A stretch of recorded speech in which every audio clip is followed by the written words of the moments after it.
बिस्मिल्लाहिर्रहमानिर्रहीम। अस्सलाम वालेकुम डियर व्यूवर्स, कैसे हैं आप सब लोग। मैं हूं नादिया और आप मुझे देख रहे हैं इन नादिया फूड मैजिक किचन। तो आज की जो रेसिपी मैं आपके लिए लेके आई हूँ वो बहुत ही जल्दी और झटपट बन जाने वाली है, क्योंकि अक्सर औकात हमारे घर में जब मेहमान आते हैं ना, हम परेशान हो जाते हैं कि हम कौन सा मीठा बनाएं। तो आज जो रेसिपी आपके साथ में शेयर करने जा रही हूँ वो है सूजी का हलवा, जो कि बहुत ही जल्दी और बहुत ही झटपट जो है वो बन जाएगा। और इसमें ना हमें चाशनी की ज़रूरत है और ना ही हम किसी भी मुश्किल तरीके से बनाएंगे, बल्कि आसान से तरीके से बनाएंगे। तो इसके लिए मैंने ली है तकरीबन 1 पाव सूजी। अच्छा, सूजी को मैंने ना अच्छी तरह से छान लिया है। और एक बात का आपने ख्याल रखना है कि जो आपने 1 पाव सूजी लेनी है ना, वो थोड़ी सी मोटी होनी चाहिए, क्योंकि अगर आप दानादार हलवा बनाना चाहते हैं तो आपकी सूजी जो है वो थोड़ी सी अगर मोटी होगी ना, तो आपका हलवा बहुत ही दानेदार बनेगा। तो इस बात का आपने खास ख्याल रखना है। और दूसरा, इस रेसिपी में मेजरमेंट बहुत ज़्यादा मैटर करती है। अगर आप 1 पाव सूजी ले रहे हैं तो उसके लिए तकरीबन मैंने ली है 1.5 पाव चीनी। आप चाहें तो आप तकरीबन आधा किलो चीनी भी ले सकते हैं, लेकिन वो बहुत ज़्यादा मीठा हो जाएगा।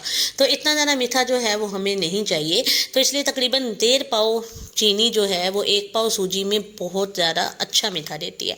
इसके अलावा जो है वो मेरे पास है कुछ नारियल के स्लाइसेस जो मैंने के काट लिए हैं, और इसके अलावा है मेरे पास कटे हुए बादाम, और मेरे पास है किशमिश, और तकरीबन 5 इलायची मैंने ली है खुशबू के लिए। और इसमें जाएगा तकरीबन हाफ कप ऑयल। तो 1 पाव सूजी में तकरीबन हाफ पाव ऑयल काफ़ी होता है। तो हाफ पाव से थोड़ा सा आप ज़्यादा भी ले सकते हैं, ठीक है। वैसे तो ज़्यादातर लोग जो हैं देसी घी भी यूज़ करते हैं, डालडा घी भी यूज़ कर सकते हैं। तो आपके पास जो भी अवेलेबल है आप इस रेसिपी में वो डाल सकते हैं। बस आपने मेजरमेंट का खास ख्याल रखना है।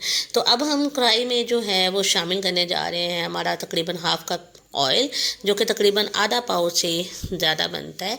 अब हम इसमें जो है वो शामिल करेंगे हमारे इलायची। इलायची जो है वो इसलिए सूजी के हलवे में डालेंगे ताकि उससे प्यारी सी खुशबू आए। तो इलायची डालने के बाद हम ऑयल में सिर्फ थोड़ा सा इसे सोटे करेंगे, तब तक जब तक इसमें से प्यारी सी खुशबू नहीं आना शुरू हो जाती। तो देखिए हमारी इलायची जो है वो सोटे हो गई है। अब हम इसमें शामिल करेंगे हमारी सूजी, और सूजी डालने के बाद हम इसे अच्छी तरह से भूनेंगे, और इतना भूनेंगे कि हमारी सूजी का जो कलर है वो चेंज हो जाए और इससे प्यारी सी खुशबू आना शुरू हो जाए। एक्चुअली मेरे ना जो फादर थे वो शेफ़ थे, और उनकी एक फ़ेमस जो होता है ना, एक टैग होता है जैसे, तो फेमस रेसिपी थी सूजी का हलवा।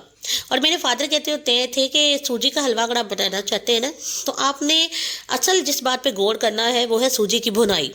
इसको इतना भूनना है कि जब तक इसमें से एक प्यारी सी खुशबू ना आना शुरू हो जाए और इसके दाने ना नज़र आना शुरू हो जाए। यानी कि ना ही आपने इसको ज़्यादा ब्लैक शेड देनी है या डार्क ब्राउन शेड देनी है, बल्कि इसको इतना सा भूनना है कि ये एक थोड़ा सा लाइट ब्राउन कलर पकड़ ले और इससे खुशबू आना शुरू आ जाए, एक इसकी असल महक आना शुरू आ जाए। अगर आप इसको ज़्यादा पकाएंगे ना तो इसकी वो महक ख़त्म हो जाएगी। तो देखिए व्यूवर्स, हमारी सूजी ने अपना कलर जो है वो चेंज करना शुरू कर दिया, और जैसे ही सूजी का कलर चेंज होता है ना, तो वो यकदम ही तेज कलर पकड़ना शुरू कर देती है। आपने इस बात का खास ख्याल रखना है यहाँ पे कि आपने इसको हल्का सा जो है वो लाइट ब्राउन कलर होने तक जो है वो भूनना है। इसकी खुशबू का ख्याल रखना है और इसके दानों का ख्याल रखना है। देखिए यहाँ पे चेक कर लें कि हमारी सूजी कितना प्यारा जो है वो लुक दे रही है और अच्छी तरह से भुन चुकी है यहाँ पे। अब हम इसमें शामिल करेंगे हमारी चीनी। चीनी डालकर हमने अच्छी तरह से सूजी को जो है वो भूनना है चीनी के साथ, ताकि चीनी जो है ना वो मेल्ट होकर अपना पूरा असर जो है वो सूजी में छोड़ दे।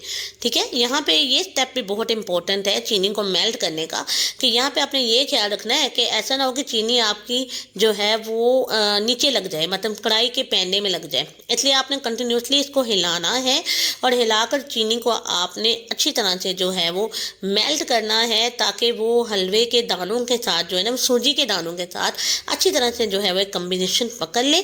तो अब हम इसको अच्छी तरह से जो है वो थोड़ा भूनते हैं। तो देखें चीनी जो है वो अच्छी तरह से मेल्ट हो गई है। तो अब हम इसमें शामिल करेंगे पानी।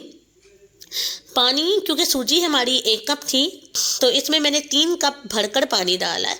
और पानी की मेजरमेंट का भी आपने ख़ास ख्याल रखना है कि इसमें कितना पानी जाएगा। ज़्यादातर जो हलवाई है ना वो उतना ही पानी डाल देते हैं, मतलब जैसे मिसाल के तौर पर अगर 1 किलो सूजी है तो उसमें जो है वो 1 किलो ही घी जाता है और तकरीबन 2 किलो चीनी जाती है और तकरीबन 4 किलो पानी जाता है उसमें। यानी कि अगर इसकी सही मेजरमेंट हम देखें ना, जो मतलब बड़े बड़े रेस्टोरेंट में या हलवाई लोग करते हैं तो वो यही मेजरमेंट रखते हैं कि वो तकरीबन मतलब जितनी सूजी हो उतना ही ऑयल रखते हैं, घी रखते हैं और जितनी उससे 2 गुना चीनी लगते हैं और तकरीबन 4 गुना जो है वो पानी डाल दें। तो देखिए व्यूवर्स, हमारा जो हलवा है यहाँ पर पककर अच्छी तरह से तैयार हो गया है, हमने इसे डिश आउट कर लिया है। तो अब हम इसमें गार्निशिंग के लिए ऐड करेंगे हमारे नारियल के स्लाइसेस और अच्छी तरह से इसको गार्निश कर लेंगे।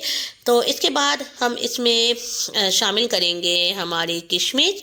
तो किशमिश को जो है अब मैं इसमें शामिल करने जा रही हूँ। आप चाहें तो जब ये पक गया था ना उसमें भी शामिल कर सकते हैं और बाद में ऊपर गार्निशिंग के लिए भी शामिल कर सकते हैं। ठीक है, जब हलवा पकाया था तब उसमें भी डाल लें आप एंड पे और बाद में भी गार्निशिंग कर लें। अब हम इसमें शामिल कर रहे हैं कटे हुए बादाम, जो देखें इसको कितना प्यारा लुक दे रहे हैं। आप चाहें तो पकाते वक्त भी अंदर शामिल कर दें, बाद में भी शामिल कर दें। तो देखिए व्यूवर्स, ये है final look of my today recipe. आज की मेरी रेसिपी कितनी प्यारी लग रही है। तो उम्मीद है आपको मेरी रेसिपी बहुत अच्छी लगी होगी और आप इसी तरह से मुझे प्यार देंगे, क्योंकि मुझे आपके प्यार की बहुत ज़रूरत है। चैनल को सब्सक्राइब लाजमी कर दिया करें, क्योंकि ये आपकी मोहब्बत होती है। तो kindly subscribe and like my channel please. Take care and अल्लाह हाफिज़। मिलते हैं नेक्स्ट अच्छी सी रेसिपी के साथ। तो अल्लाह हाफिज़ व्यूवर्स।